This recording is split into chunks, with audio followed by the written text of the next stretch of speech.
Hey there, Chef Dollar here tonight. Tonight we got a marinated London broil I'm working on, some grilled asparagus tips, and a beautiful Spanish rice. Follow along with me as you learn how to make this great dish and enjoy it in your own personal home. When you're handling meat, to keep your surfaces clean and avoid cross-contamination. That is one of the main reasons people get sick in this country is cross-contamination. Salmonella and E. coli are rampant in raw meat. It's important to take care, wash your hands a lot, keep your cutting surfaces clean. I'm taking off the fat cap off this meat. This is going to be what we grill up tonight. So now we have our fat cap removed London broil. We're going to heavily salt both sides of it before putting it into a marinade. I like to marinate for 1 to 2 hours. Tonight in this instance I'm going to have about a 15-minute marinade. That'll bring in some flavor into the steak. It's important to season both sides of the steak.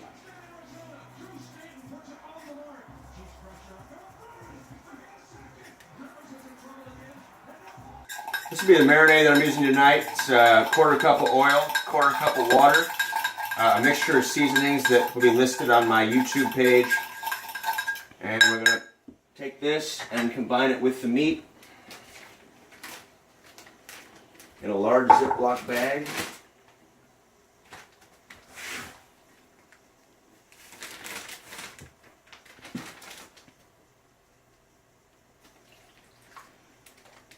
Pause. This will be your chunk of London broil inside Ziploc bag, inside the marinade. I like to put it into the fridge for 15 minutes. However, I like to cook room temperature steak. That's important because you get all the flavors out of it. Cold steak takes longer to cook. Room temperature is appropriate. The next item we're going to prep for this meal tonight is Spanish rice. I heat a saute pan, about 2 tablespoons of oil. I free pour. You can come in on this to see how much oil is in the actual pan. That's about all you need. That'll warm up and fill the saute pan. Over here on the cutting board we have some items. We have 2 cups of chicken broth. We have 1 cup of chunky salsa. Any kind really you can use. I have 1.5 cups of just simple white rice. I have 2 cups of chopped white onion. And I have about 3 halves of some multicolored bell peppers julienne. And of course, kosher salt. Kosher salt is the #1 thing to use for cooking. I don't use iodized. There's too much iodine in it, which is ultimately bad for us.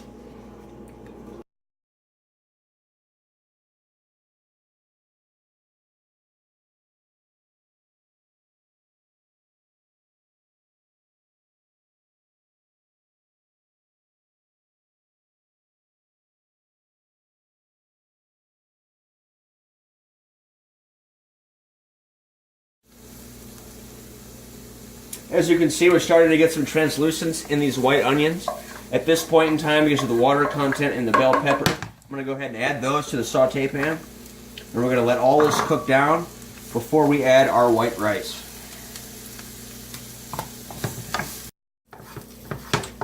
Now back to our Spanish rice, we have our caramelized, translucent white onions, our nice sauteed variety of colors bell peppers, and our white rice that is browning in here. Once the rice gets a nice color to it, we're going to go ahead and add our liquids. That's going to allow the rice to cook, the vegetables to cook, and get it ready for service. In this instance, we're going to add 2 cups of chicken stock.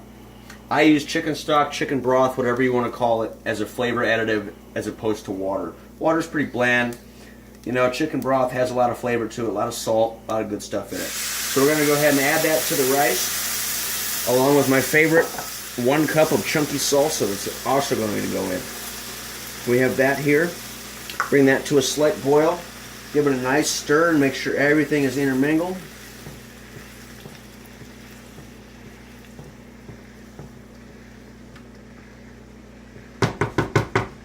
Once that comes to a boil, we're going to turn it down to a simmer. We're going to put a lid on it, 25 minutes under the lid. All of the liquid in the pot should dissolve and we'll be ready for service. Here we have some trimmed and washed asparagus. They're going to go into a pot of boiling water for 2.5 minutes. This is called blanching, B-L-A-N-C-H-I-N-G. This is important because it brings out the nutrients inside of the asparagus and allows me to grill them off when I'm done.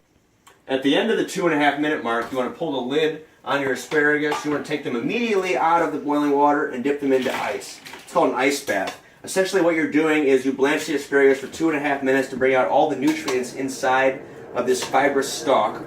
And you are stopping the cooking process by putting it directly into ice. Sauteed bell peppers, sauteed white onion. I have a nice little caramelization to the onion.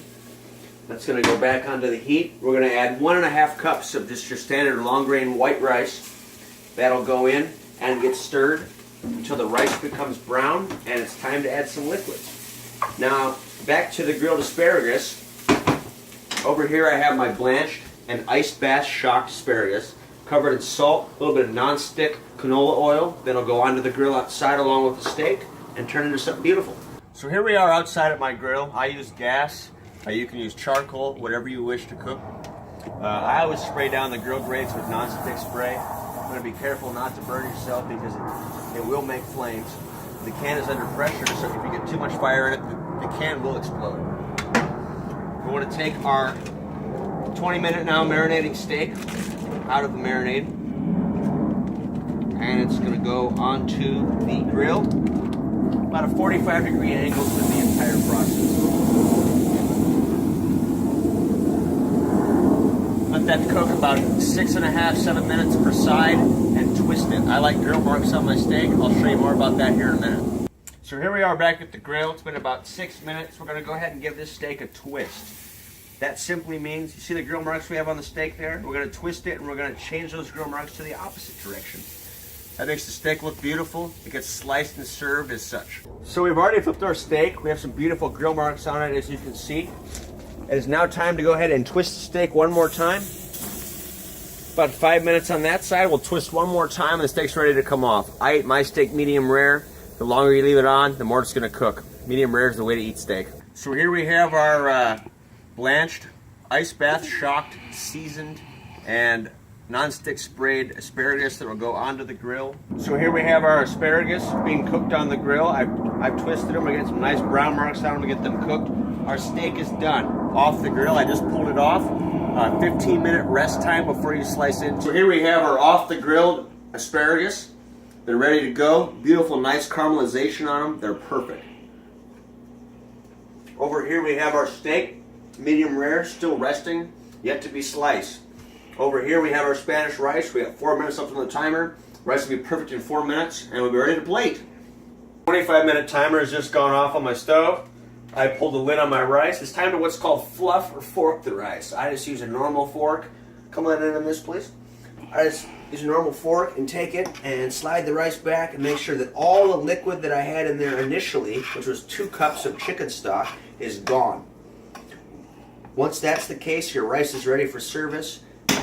That to me is perfect and looks absolutely beautiful. There's no liquid left. The rice is perfectly cooked, and we'll move on to plating. The last step of our meal, plating. I like to plate presentation-wise that somebody's like, wow, I can't wait to eat that. To me, that's important. You know, I learned that in culinary school. Presentation and creativity are everything. You know, initially, when we go down for a meal, to sit down and eat with friends or family, we eat first with our eyes and then with our mouths. To me, that means that if something looks appetizing, you're excited to eat it and enjoy it. If it doesn't, you're probably not. So I like to plate using simple methods.